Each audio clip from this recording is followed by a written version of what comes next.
So, yeah, what's been up recently? I just released my new single. I also released a breakdown how I produced my new single, and yeah, you can watch it on YouTube. It's out now. Yeah, I started another project already, which is this right here. I don't really know what to do with this because it's like very chill and very slow.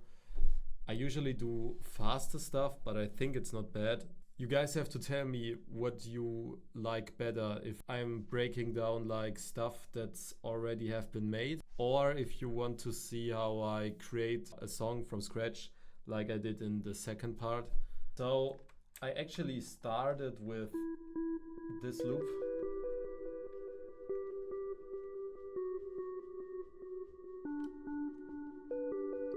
Let me clarify something about loops. The thing is, a lot of producers are afraid to use loops or think they don't need to use loops. In my opinion, loops are just a certain way to increase your workflow. I mean, if you use loops all the time, it sucks, you know, you don't make anything original, and it's not that good to use loops all the time. In certain times where you just don't feel like creating something melodic or you just are looking for inspiration, I think loops are a really good starting point. You have a lot more options to create certain sounds or to go into directions in which you have never went before when you are using loops, in my opinion at least. It kind of lets you think outside of the producing box that you have put yourself in, if that makes sense. So I started with the loop. What I did, I just used the first part because I didn't like the second part. So I throw a sidechain on the loop and recorded the sidechain here. I recorded it with the sidechain in Edison and put it back here. The thing why I did this is because with the sidechain there was this clicking sound. There was a very present clicking sound in the sample itself, as you can hear.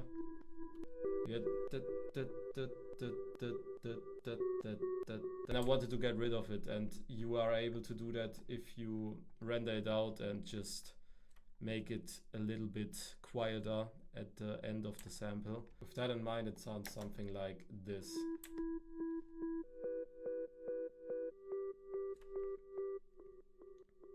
After that, I just added those little karimba sounding things, which is just playing the chord progression of the sample. Nothing special here. The next thing is like the usual impact, which I use quite often. It's just creating so much atmosphere. I also added like this little vocal thing which I found on Splice. I also added a reverse reverb here, so it fades in a little bit. It's just the reverb recorded. So if you have a sample like this, just throw a bunch of reverb on it, way too much than needed, and you go into some kind of recorder, press record, and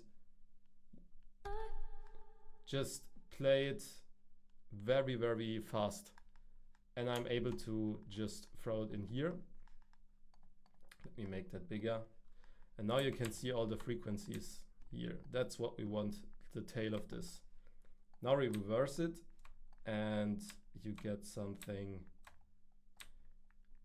like this. Let me play it for you. So now you have just to make sure to not actually leave that part in where the actual vocal starts playing, because you don't want this. And now you have like this tail of reverb, and it's used in literally every genre I can imagine, especially in radio, pop or stuff like this. The producers use this all the time. It's just sounding so good.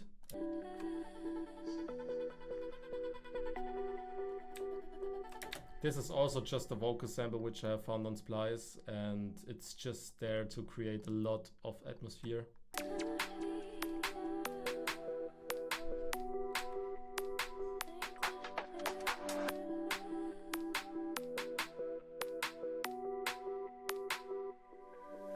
In this part, there's just like a really basic drum and bass rhythm with like those little I don't even know what this is, like a laser gun or whatever.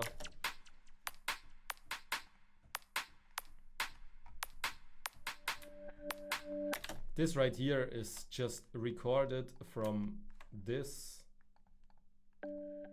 So it's just the same principle as I already showed you in the vocal part. I just throw a bunch of reverb on this, I recorded it, I reversed it, and then I put it in here. That's just literally the same process of the vocal thing which I just showed you here. So if you also want to do like drum and bass rhythms, just copy this rhythm, make it to 170 BPM or whatever you feel like doing, and then you will have a drum and bass beat. This right here is also just a fill sample which I found anywhere. I don't even know if it's from Splice or some other things which I have here. But yeah, it's also just a filler to create atmosphere. We got the pad here. This is also just following the basic chord progression and just a little few more notes added, which is also there to create atmosphere.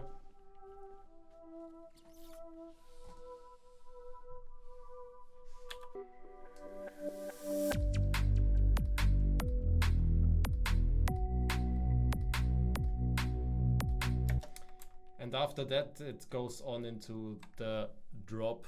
I don't even know if you can call it that. This is just a simple respace. Really loud and really present in the low end. It looks like this.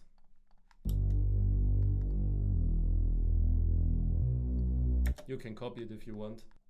And for the effects, I just have a Saturn, which is a saturator. So I actually got two limiters on the respace, and one of them is for sidechaining the kick.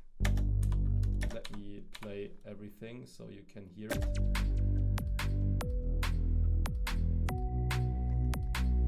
So what this does is it's actually sidechaining the kick with the respace every time the kick is playing. So the kick and the respace are two bass sounds, and you don't want those two to play together. You do that in certain genres, but it just sounds a bit muddy and the kick doesn't punch as it should be punching. So you do this to create space for the kick. And I also did that with the clap right here on the second limiter. Let me play it for you. Why is this motherfucker so big? So let me make you a bit smaller. You can see it here. It's not doing much, but it's there, you know. And yeah, so that's it. Here for the kick and here for the clap. Just every time this hits and this hits, this part will get a little bit quieter. Yeah, for this part, we just introduced the synth sample in the drop. We also got this little thing here in the section before. I added a little riser and the vocal. So this is, I would say, the kind of the main drop, if not this part here.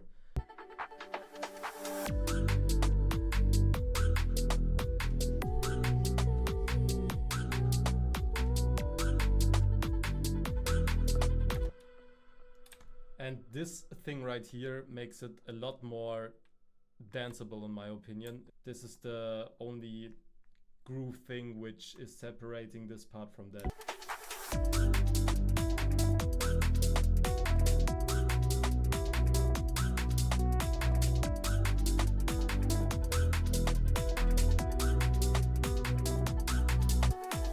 When it comes to this part, there is a new hi-hat introduced. This is also just for the groove, you know.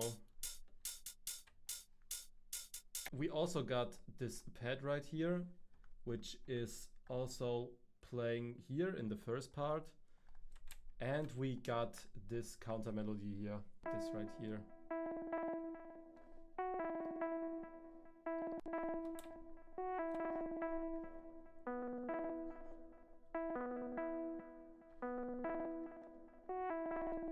this is just the part here.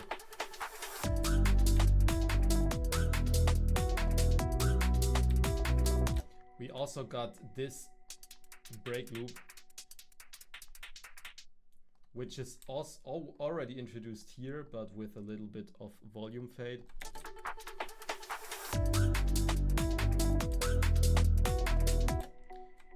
Yes, yeah, I also got this piano. But I think it would be better if the piano is just playing the chords in the first part. Something like this.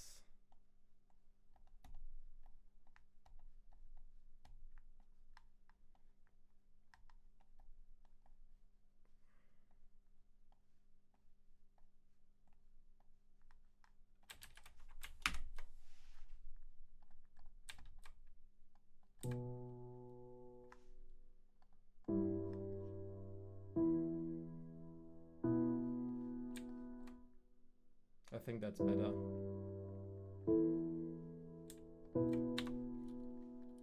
Now it's sounding like this.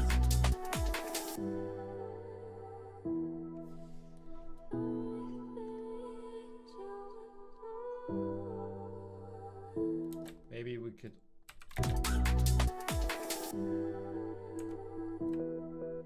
maybe also do this.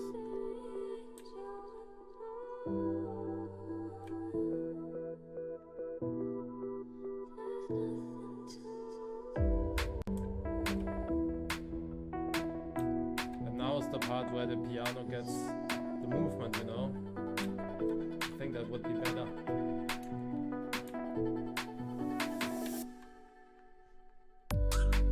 Yeah, and I think I will rework the second part of the drop because there's no variation in it, and I'm not that satisfied with that. But I think until here the track is finished, I will also rework this. But yeah, I think I will do that tomorrow, and also do that, will record that, so you guys see how I would further go on. I think in the, if you are that far in the project, it's always a bit tricky to get further, at least in my opinion, because I have to listen to the song over and over and over and over again until I get a new idea, or yeah, I know what I want to change. So I think that would be it for today. And yeah, thank you very much for your attention. Goodbye.